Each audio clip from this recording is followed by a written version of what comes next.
Next one, oh, I like this one, SOFI. SOFI, we've got, let's go into our Discord and discuss this first. SOFI, I like to show you guys this here. We've got this distribution, this accumulation pattern. We have a reaccumulation pattern where it popped afterwards, and the thing right now is we're trying to figure out if we're going to be seeing another distribution pattern over here on the right, or we're more likely to see a higher than previous highs. So could we see this breaking that 24 to 26 range, even 28 from when it first IPO'd and had a huge run up? The thing I would point out too is this reaccumulation pattern.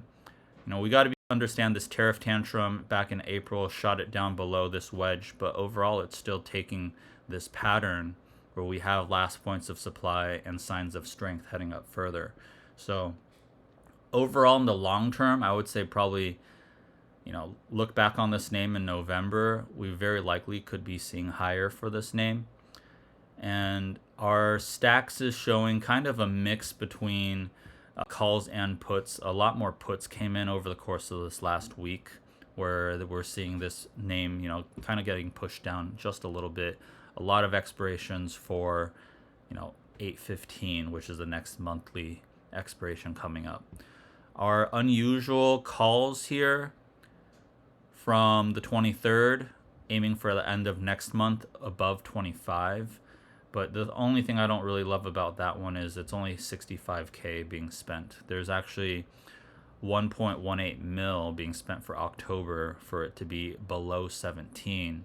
And also big money puts 2 mil being spent for it being below 19 by 8/15. So a little bit more of a bearish push in terms of the puts that are being taken out. We do have 2 calls that were taken for the 22 strike, but these are fairly small compared to those big money positions that we see.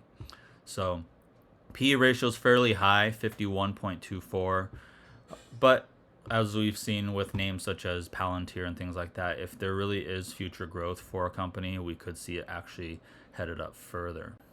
It looks like EPS is expected at 0.06, which is a 500% gain year over year. That's pretty aggressive. Estimated revenues at 805 million, which is at 33% year over year. Sentiment is bullish, but it's priced to the moon. So that's a little bit of a red flag, as the ladies would say. But let's talk about some numbers here. The stock has more than doubled in 3 months and is up 175% year to date so far, hitting a new 3-year high at $22.74. But when a stock gets that hot, expectations follow. So the question now that a lot of people have going into this call is this the beginning of a fintech empire, or are we looking at a peak before a major correction? Now, top things that they're going to be watching in Q2, top line growth is still cracking. SoFi expects that 805 million in revenue this quarter, 31 to 34% year over year. Fee-based revenue is booming thanks to momentum in its loan platform business. The LPB is what they'll probably shorten that to on a call. SoFi added 800,000 new members and 1.2 million new products last quarter alone. So it's definitely going to be a very risky earnings, because another thing is the risk. Is it too much too fast? The SoFi valuation right now is generous.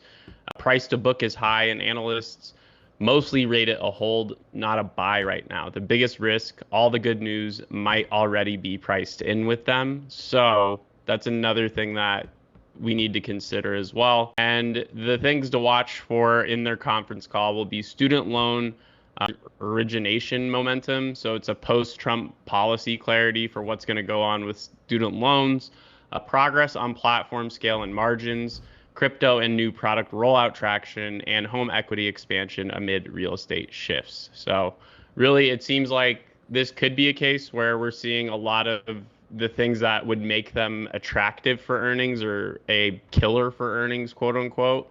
Those things could have been priced in as they were happening, versus them kind of releasing all of that during an earnings call, which a lot of smaller companies like a SoFi would traditionally do. So I think all good points here. It's moved very aggressively. Doubling in 3 months is a little bit scary, if we're being honest. So yeah, I don't know. I think this might be a fade the news potentially because I don't know if they'll be able to meet these like scaling expectations for their business unless that loan department really comes through and knocks the doors off of what was expected and what they actually did. Something interesting for you guys to understand about this too. SoFi was losing money all up through 2023, and 2024 was the first year where they reported a positive net income. So, yeah, in terms of that too, just like I showed you guys, there was the accumulation pattern, and took them until when they started reporting positive income that we started to see this shoot up. Same idea with Palantir. Palantir was the same type of pattern, same type of result with their earnings. So, I kind of agree with it. It's kind of run up quite strong. Definitely more of a, for example, here on the daily, we're pretty high up on our stochastic. So there's a very good possibility we might see it come back down toward this $20 range. If we see a blowout of earnings, it would break up above this, of course. But I'm definitely thinking that a big part of it's already priced in. Come back down, see it get snatched up, and if we see another big move up higher, then over time, I would definitely say by 2026, SoFi very likely could be over $25. But it doesn't have to happen this earnings. That's the thing. You got to understand it could take a little bit more time.